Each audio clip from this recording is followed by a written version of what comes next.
பண்டித ராமகிருஷ்ணரின் அறிவு வளத்தை இந்த நாடே பாராட்டுகிறது. ஆம், எதையும் சாதிக்கக்கூடியவர் இல்லையா? ஒப்புக்கொள்ளுங்கள். என்ன பண்டிதர் ராமகிருஷ்ணா, உங்களுக்கு நாளைக்கு ஒரு நாள் தருகிறேன். மாளிகை கட்டுவதற்கு எவ்வளவு செலவாகுமோ அதை நாங்கள் உங்களுக்கு தருகிறோம். உங்களுக்கு என்ன பொருள் எப்படி வேண்டுமோ கேளுங்கள், தருகிறோம். எங்கு கேட்டாலும் தருகிறோம். ஆனால் வான மாளிகையை கட்டி உங்கள் திறமையை நிரூபித்து விடுங்கள் பண்டிதர் ராமகிருஷ்ணா. இல்லை என்றால் உங்கள் தோல்வியை ஏற்றுக்கொள்ளுங்கள். ராமகிருஷ்ணரால் முடியாத காரியம் இங்கே எதுவுமே கிடையாது. பண்டிதர் ராமகிருஷ்ணர் ஒருபோதும் தோக்க மாட்டார். எனக்கு நம்பிக்கை உள்ளது. பண்டிதர் ராமகிருஷ்ணர் சார்பாக இந்த சவாலை நானே பொறுப்பேற்றுக் கொள்கிறேன். இதை எப்படி முடிக்கிறாய் என்று பார்க்கிறேன். வானத்தில் மாளிகை கட்டும் முயற்சியில் ராமகிருஷ்ணா, உனது மூளை எங்கே பறக்கப் போகிறது என்று பார்.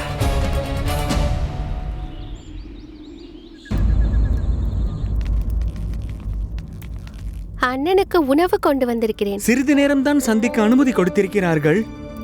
சரி.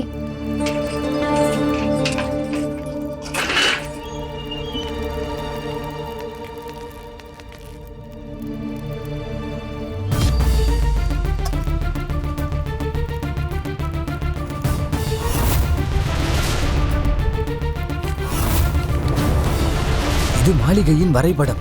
இதோ இந்த இடத்தில்தான் நமக்கு தேவையானது உள்ளது. அதாவது சுவையான சாப்பாடு. நல்ல காரியம் செய்துள்ளீர்கள். நீயும் தான் தங்கையே. இனி நம் சாப்பாட்டிற்கு பஞ்சம் இருக்காது. தானிய களம் நிறைந்திருக்கும். அறுசுவை உணவை உண்ணுவதற்காக முதலில் மாவை அரைத்து கொள்ள வேண்டும். முடியக்கூடிய காரியம்தான், ஆனால் சுலபமல்ல. அனைத்தையும் சரியாக செய்தால்தான் அனைவருக்கும் சரியான பங்கு கிடைக்கும். சமைத்து கொடுப்பதற்காக நாங்கள் இருவரும் தயாராக இருக்கிறோம்.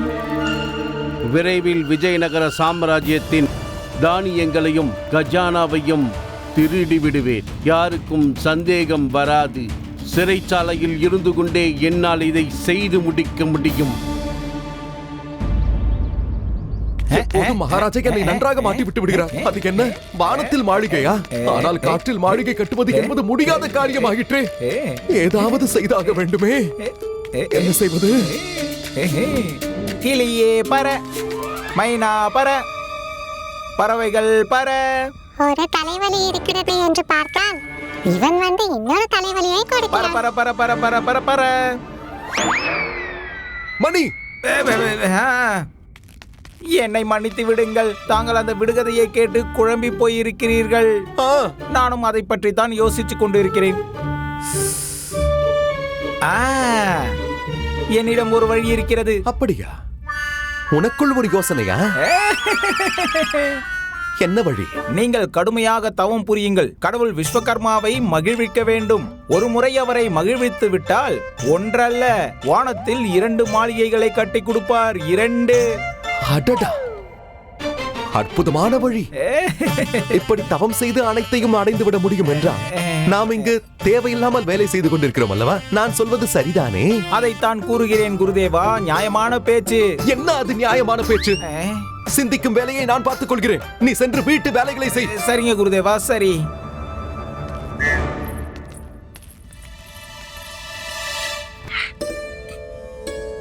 இப்பொழுது சொல் அம்மா. சொல் பார்ப்போம் அம்மா. இதை இப்பொழுது நீ சொன்னியா? மீண்டும் ஒரு முறை சொல். சொல்லு அம்மா. நீங்கள் கேட்டீர்களா? நீங்கள் கேட்டீர்கள் தானே? அம்மா என்று கூறிவிட்டான். மீண்டும் ஒரு முறை சொல்லி காட்டு. அம்மா. நீங்கள் பார்த்தீர்கள் அல்லவா? அம்மாவிடம் சொல்ல வேண்டும். அம்மா அம்மா.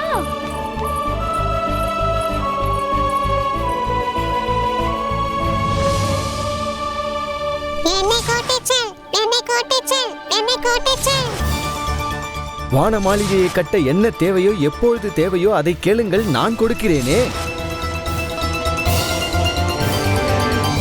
கலக்கி விட்டாய் கண்ணா. மகாராணி சின்னாதேவி, விடுகதைக்கு விடை தேட எவ்வளவு முயற்சித்தேன். ஆனால் எனக்கு விடை கிடைக்கவில்லையே. நான் என்ன செய்வது? எனக்கு தெரிந்து பண்டிதர் ராமகிருஷ்ணா மற்றும் 2 மகாராணிகள் விடுகதைக்கு பதில் சொல்ல துடிக்கிறார்கள். என்னை கேட்டால் பண்டித ராமகிருஷ்ணரிடமிருந்து ஆரம்பிக்க வேண்டும் என்று சொல்லுவேன். குருவே, என்ன சொல்கிறீர்கள்? இங்கு மகாராணிகள் இருக்கும்போது முதல் பதிலை நான் எவ்வாறு சொல்வது? அவர்கள் பதவியில் உயர்ந்தவர்கள், அதனால் அவர்கள் பதில் சொல்வதுதான் சிறந்தது. அதெல்லாம் ஒன்றுமில்லை.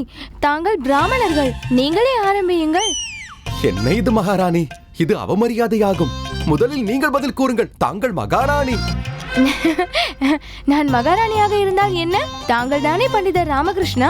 நான் தான் கமாலே முஸ்தபா. குழப்பமே வேண்டாம், நான் ஒன்று கூறுகிறேன். உயர்ந்தவர்களே முதலில் ஆரம்பிக்கட்டும். ஆமாம், இது சரியாக இருக்கும். ஆனால் இதில் சிறந்தவர்கள் யார்? சிறந்தவர்களா? அது நீங்கள்தான். சிறந்தவர், அழகானவர் எல்லாம் நீங்கள் தானே. அனைத்தும் நீங்களே. ஆரம்பியுங்கள். சிறப்பு, சிறப்பு, இதுவே சிறப்பு.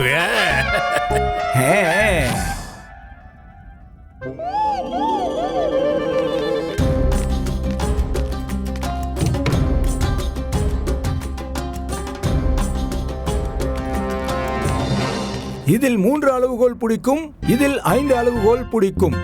மகாராணி, உங்களுக்கு நினைவிருக்கும், விடுகதையின்படி பார்த்தால் நீங்கள் செய்ய வேண்டியது இந்த 2 பாத்திரங்களையும் பயன்படுத்தி 1 அளவுகோல் தண்ணியை அளக்க வேண்டும். ஆஹா, அவர்கள் செய்வார்கள். அதோடு இவர்கள் நிச்சயமாக வென்று விடுவார்கள்.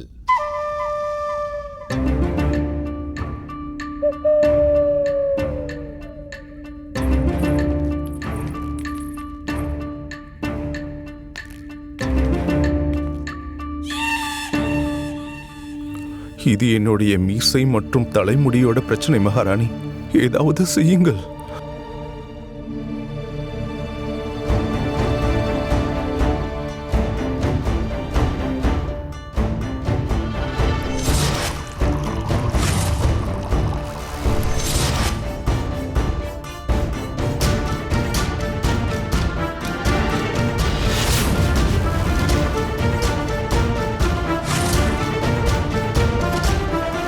விடுதலைக்கான பதில் கிடைத்துவிட்டது.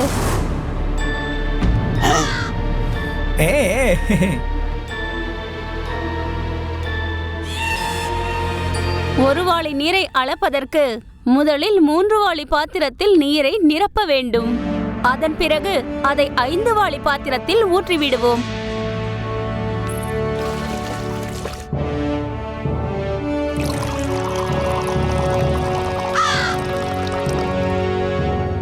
இப்பொழுது இந்த 3 வாளி பாத்திரத்தை மீண்டும் நிரப்பி இந்த 5 வாளி பாத்திரத்தில் ஊற்றினால் இதில் வெறும் 2 வாளி தண்ணீர் தான் நிற்கும். 1 வாளி நீரானது இந்த 3 வாளி பாத்திரத்தில் மிச்சம் இருந்துவிடும்.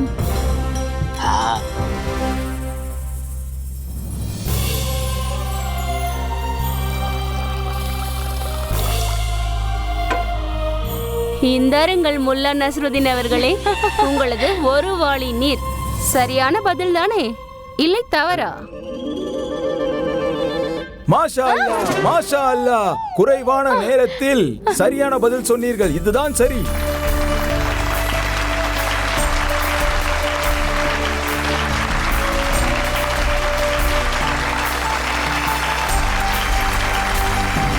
ஆஹா, அற்புதம், அற்புதம் மகாராணி சின்னாதேவி அவர்களே. எனது பயிற்சியில் நீங்கள் சிறப்பாக செயல்பட்டீர்கள். நன்றி குருதேவா. குருதேவா, இதை என்னால் செய்திருக்க முடியாதா என்ன? நீங்கள் என்ன புரிந்து கொண்டீர்கள்? இங்கு நாங்கள் இங்கு இல்லாவிட்டால் நீங்கள் செய்திருப்பீர்கள். இந்த உலகத்தில் எந்த காரியமாக இருந்தாலும் நீங்கள் செய்து காட்டுவீர்கள். மாஷா அல்லாஹ், உங்கள் திறமையை பாராட்ட வேண்டும். வா. மகாராணி சின்னாதேவியின் மீசையும் தலைமுடியையும் காப்பாற்றிவிட்டார். நீங்க என்ன செய்ய போகின்றீர்கள் ராமகிருஷ்ணா? 2 மகாராணியாரும் அவர்கள் திறமையை காட்டிவிட்டார்கள். இம்முறை காட்டப்போவது பண்டித ராமகிருஷ்ணர். பண்டித ராமகிருஷ்ணரே, உங்கள் மூளை செயல்பட வேண்டிய நேரம் வந்துவிட்டது. வானத்தில் மாளிகை கட்டுங்கள். ஆணவத்தில் ஆகாயத்தில் பறந்தாயே ராமகிருஷ்ணா, இப்பொழுது அங்கிருந்தே கீழே விழப் போகிறாய். வானத்தில் மாளிகையை கட்டும் ஏற்பாடுகள் வெளியே மும்முரமாக நடந்து கொண்டிருக்கிறது.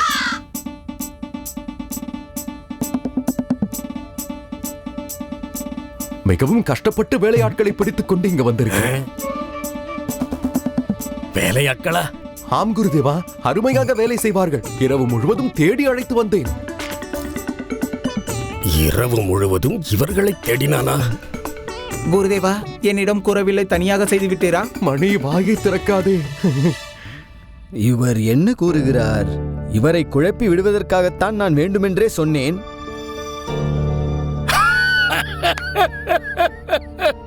பண்டித ராமகிருஷ்ணருக்கு எப்பொழுதுமே விளையாட்டான பேச்சு தான். இப்பொழுதும் அப்படியே.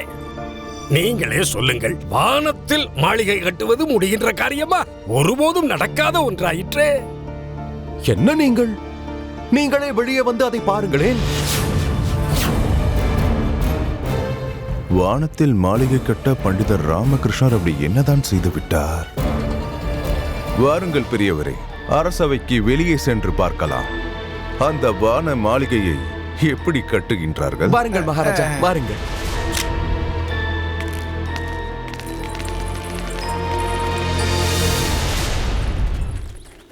கல் எங்கே, மண் எங்கே, செங்கல் எங்கே? கொண்டு வா, விரைவில் வரட்டும், கட்டியாக வேண்டும். மண் எங்கே, செங்கல் எங்கே, கற்கள் எங்கே? இது என்ன விசித்திரமான குரல் கேட்கிறது? ஒன்றும் விசித்திரமான குரல் அல்ல இளவரசே. இது என் தொழிலாளர்களின் குரல். மாளிகை கட்ட துடிக்கிறார்கள். நீங்கள் பொருட்களை மட்டும் அங்கு கொண்டு சேர்த்து விடுங்கள். கல் எங்கே, மண் எங்கே? யார் துடிக்கிறார்கள்? எங்கு துடிக்கிறார்கள்? கண்ணிற்கு யாரும் தென்படவில்லையே. கல் கொண்டு வா, மண் கொண்டு வா, செங்கல் கொண்டு வா. அவர்கள் குரல் தான் கேட்கிறது. குருதேவா, தாங்கள் ஒரு மகான் அல்லவா? ஆமாம். நீங்கள் ஒரு வித்வான். சந்தேகம் அல்ல. ஆனாலும் உங்களுக்கு இது புரியவில்லையா? அதைத்தானே உங்களை புரிய வைக்க சொல்கிறேன். அதாவது வானத்தில் மாளிகையை கட்ட வேண்டும் என்றால் அப்பொழுது தொழிலாளர்களும் வானத்தில் தானே இருப்பார்கள். மேலே பாருங்கள் குருதேவா, மேலே பாருங்கள். மண் எங்கே, தண்ணீர் எங்கே, செங்கல் எங்கே? உடனே அனுப்பு, செங்கலை அனுப்பு, கல்லை அனுப்பு, மண்ணை கொண்டு வா, உடனே கட்டியாக வேண்டும். கல் எங்கே, மண் எங்கே? உடனே வேண்டும், கட்டியாக வேண்டும். ஏன் இன்னும் அனுப்பவில்லை? மகாராணி திருமலாம்பா, கொஞ்சம் அடங்குங்கள். கல் எங்கே, மண் எங்கே, செங்கல் எங்கே? கிளியும் மைனாவும், ராமதேவருடைய கிளியும் மைனாவும் வானத்தில் மாளிகை கட்டுவார்களாம்.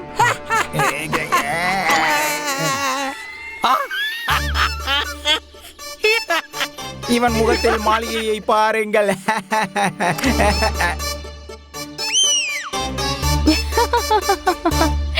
இரண்டாவது மாளிகை இங்கே இருக்கிறது.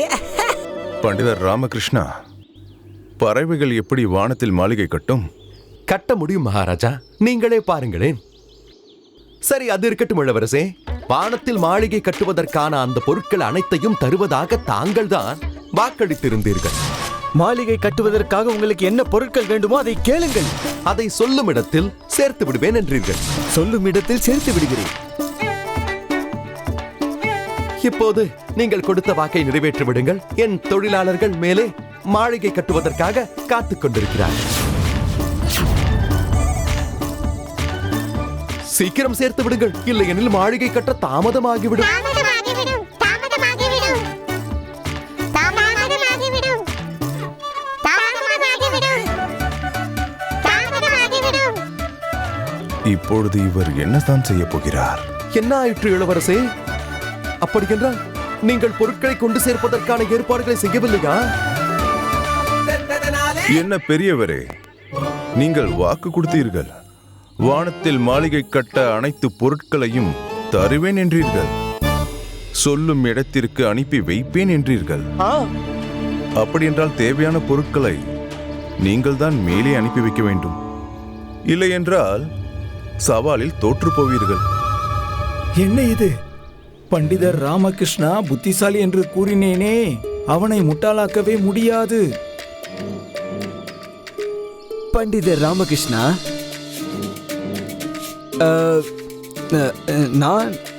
விளையாட்டிற்கு சொன்னேன்.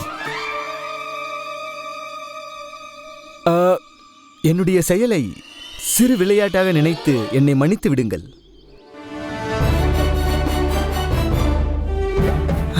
என் தோல்வியை ஏற்றுக்கொள்கிறேன். அற்புதம் பண்டிதர் ராமகிருஷ்ணரே, அற்புதம். சரியாக மாட்டி விட்டீர்கள். அதுவும் வானத்தில். அடேங்கப்பா, பிரமாதம். அசத்தி விட்டீர்கள். என்னவென்றே தெரியவில்லையே. பண்டிதரின் அறிவு கூர்மையைக் கண்டு எனக்கும் பாராட்டத் தோன்றுகிறது. ஆஹா, இவன் தோற்றதும் நல்லதாய் போயிற்று. எவ்வளவு அலட்டிக் கொண்டிருந்தான், இப்பொழுது அனைத்தும் அடங்கியதா? நீங்கள் சிறந்தவர், புத்திசாலி. நான் ஒன்று கூறவா? வானத்தில் சூரியன் நட்சத்திரம் இருக்கும் வரை பண்டிதர் ராமகிருஷ்ணா உங்களுடைய புகழும் நிலைத்திருக்கும். அடேங்கப்பா, பிரமாதம். நீங்கள் கூறியது சத்தியம் முல்லா நஸ்ருதீன் அவர்களே. ஒன்று சொல்லவா? ஒரு நிமிடத்திற்கு நானும் பயந்து போய்விட்டேன். அதாவது பண்டிதர் ராமகிருஷ்ணர் வானத்தில் எவ்வாறு மாளிகை கட்டுவார்? ஆனா பண்டிதர் ராமகிருஷ்ணர், நீங்கள் வித்தியாசமானவர். உங்களைப் போல் ஒரு புத்திசாலி ஞானி இவ்வுலகில் எங்கேயுமே இருக்க மாட்டார்கள். நன்றி மகாராஜா. இவர் அற்புதமாக விடுகதைக்கு பதில் சொன்னார். அப்படி சொன்னதனால் இவர் ஒருவர்தான் புத்திசாலி என்று சொல்ல முடியாது. வேற யாரும் இல்லையா? அருமையாக கூறினீர்கள். அருமை மகாராஜா. இருக்கிறார்களே. உங்களிடம் பண்டிதர் இருக்கிறார் என்றால் எங்களிடம் முல்லா நஸ்ருதீன் இருக்கிறார். இவரது புத்திசாலித்தனத்தை இந்த உலகமே போற்றும். உங்கள் விடுகதைக்கு இவர் பதில் சொல்வார்.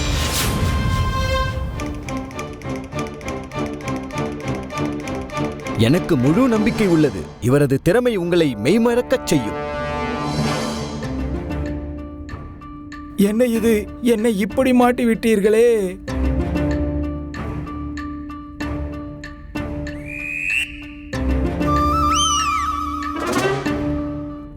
மகாராஜா நஸ்ருதீன் முல்லாவிடம் என்ன கேட்கப் போகிறார்? என்னுடைய மீசையை மகாராணி திருமலம்பா அடகு வைத்தார்கள். ஆனால் அதன் காரணகர்த்தா முல்லாதானே. இப்பொழுது இவனை கவனிக்க வேண்டும். கவனிக்கின்றேன். இப்பொழுது இவனிடம் என்ன விடுகதை கேட்கலாம்? முல்லா நஸ்ருதீன் அவர்களே, நானும் பல நாளாக காத்திருக்கிறேன். சந்திரனுக்கு பயணம் செய்ய வேண்டும். என்னுடைய விருப்பம் நீங்கள் எனக்காக என்னுடைய சந்திர பயணத்திற்காக இங்கிருந்து சந்திரலோகம் வரையில் படிக்கட்டுகளை கட்டித்தர வேண்டும்.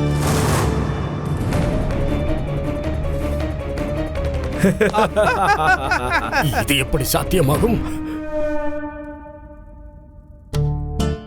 நிஜமாகவா? மகாராஜா அவர்களே, எனக்கு தெரியும் தாங்கள் என்னை இந்திரலோகம் கூட்டிச் செல்வீர்கள் என்று. மகாராணி திருமலம்பா முதலில் படிக்கட்டுகளை கட்டித்தர வேண்டும். நேரம் வந்துவிட்டது. மகாராஜா மிகவும் வித்தியாசமான புதிரை போட்டுள்ளாரே. படிக்கட்டுகளை கட்டி சந்திரலோகம் செல்வது என்பது முடியாத காரியமாயிற்றே. ஒருபோதும் நடக்காது. என்ன இது? முல்லா நஸ்ருதீன் அவர்கள் சவாலை ஏற்றுக்கொண்டார். அட, என்னது இது? நாளை காலைக்குள் மகாராஜா சந்திரலோகம் செல்வதற்காக படிக்கட்டுகள் தயாராகிவிடும்.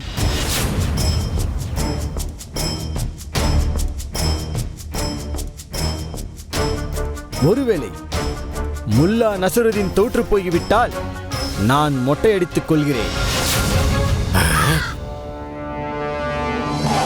நல்லது. நாளை சந்திரலோகம் செல்ல நான் காத்திருக்கிறேன். முல்லா நஸ்ருதீன் அவர்களே,